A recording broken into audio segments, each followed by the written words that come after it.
না ছাড়ো ছাড়ো, লোককে আরে এসো এসো, একটু কাছে এসো। ছাড়ো লোককে। তোমাকে একটু জড়িয়ে ধরি।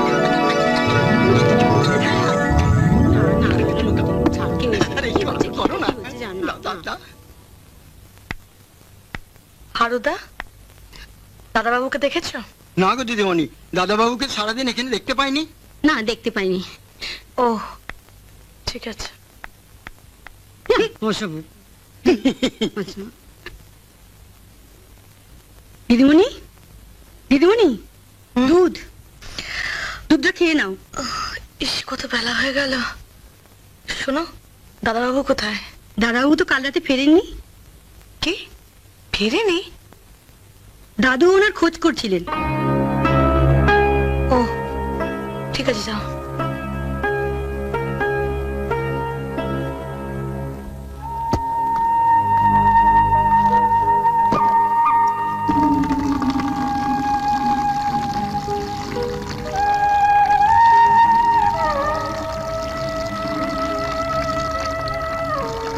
আরু, আগে তুই কি দাদাবাবুকে এর মধ্যে দেখেছিস? না কর্তাবাবু, কাল থেকে তো দাদাবাবুকে এদিকে দেখতে পাইনি। দেখিসনি? ঠিক আছে, যা তুই।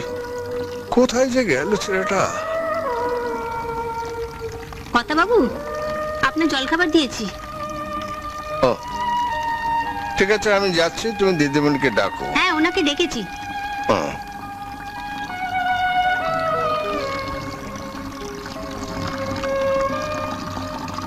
তার মানে তুমি এর জন্য আমাকে দায়ী করছো?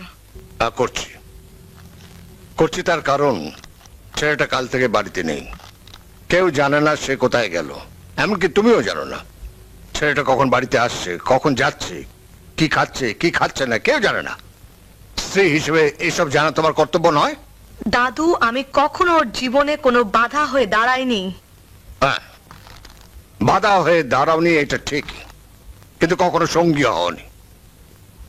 যে ছেলেটা তোমার বিপদে তোমার পাশে এসে দাঁড়ালো, তোমার সম্মান, এই চৌধুরী বাড়ির সম্মান বাঁচালো, প্রতিদানে তুমি তাকে কি দিয়েছো? কি দিয়েছো বলো? কিচ্ছু না। তুমি ভাবছো আমি কিছু জানি না, কিছু বুঝি না। দাদু, এসব কি বলছো তুমি? ঠিকই বলছি। শোনো,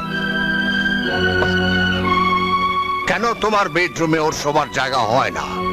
কেন ওকে পাশের ঘরে গিয়ে শুতে হয়? দাদু প্লিজ। শোনো, আরেকটা কথা, ভগবানের অসীম করুণায় আমি একটা শুভজিৎ পেয়েছিলাম। তোমার জন্য যদি তাকে হারাতে হয়, আমি তোমাকে ক্ষমা করব না। আমি তোমাকে ক্ষমা করব না।